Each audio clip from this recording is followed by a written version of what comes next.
Vamos analisar agora a decisão do Banco Central que reduziu a taxa básica de juros da economia em 0,5 ponto percentual, baixando para 11,25% ao ano.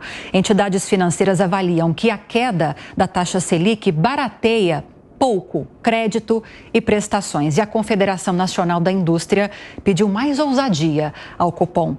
Quem vai comentar a respeito dessas manifestações é o Alan Gani. Bom dia, Gani. Bom dia, Lívia. Bom dia a toda a audiência. Foi uma redução esperada. Mas as entidades querem mais. Querem mais. E aí eu acho que vale a pena a gente explicar para a nossa audiência o que ocorre na prática. Então, quando cai a taxa Selic, significa que o Banco Central ele está comprando títulos públicos do mercado financeiro, dos bancos, e está pagando os bancos. Então, os bancos eles ficam com mais dinheiro. O que o banco vai fazer com mais dinheiro? Ele vai querer emprestar mais, só que ele vai reduzir a taxa, né, para conseguir mais pessoas tomando este crédito. É lógico que o sonho do banco seria emprestar mais a uma taxa maior, mas ele não vai conseguir. Então, o que ele faz? Ele ganha no volume e perde na taxa. O problema é que tem outros fatores que explicam a taxa de juros. Veja, a taxa Selic é apenas um pedaço da história. Significa que os bancos estão com mais dinheiro para emprestar. Mas existe um fator que é fundamental, que é o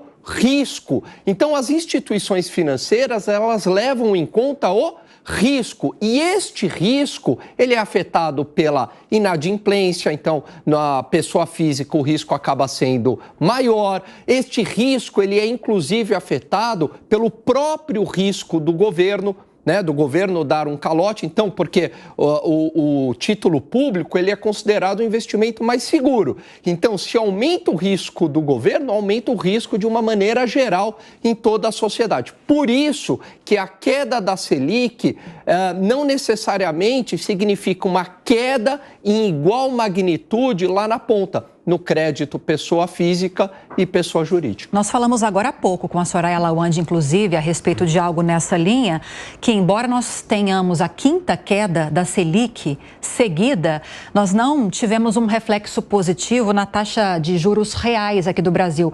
Nós continuamos em segundo lugar no ranking mundial com a maior taxa de juros reais. Quando isso começa a mudar? O que precisa acontecer? Olha, ou não tem jeito, Gani, não tem saída? Não, tem saída sim. O que é importante acontecer?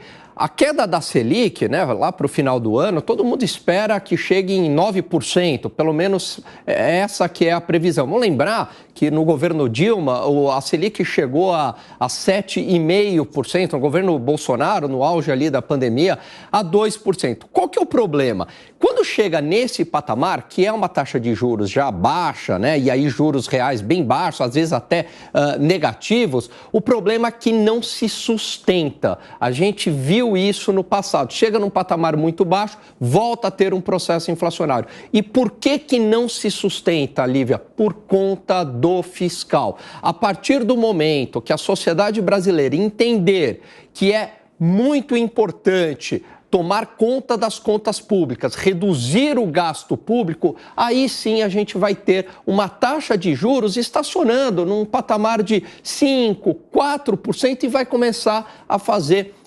efeito no mercado real. Mas para isso precisa melhorar o fiscal, porque as contas públicas deterioradas, elas elevam o risco, que faz com que as taxas de juros de mercado subam, ela potencializa a inflação pela pressão da demanda, né, um governo gastador, e faz com que a Selic ela perca a sua eficácia no combate à inflação. Por isso que a gente bate tanto nessa tecla do fiscal.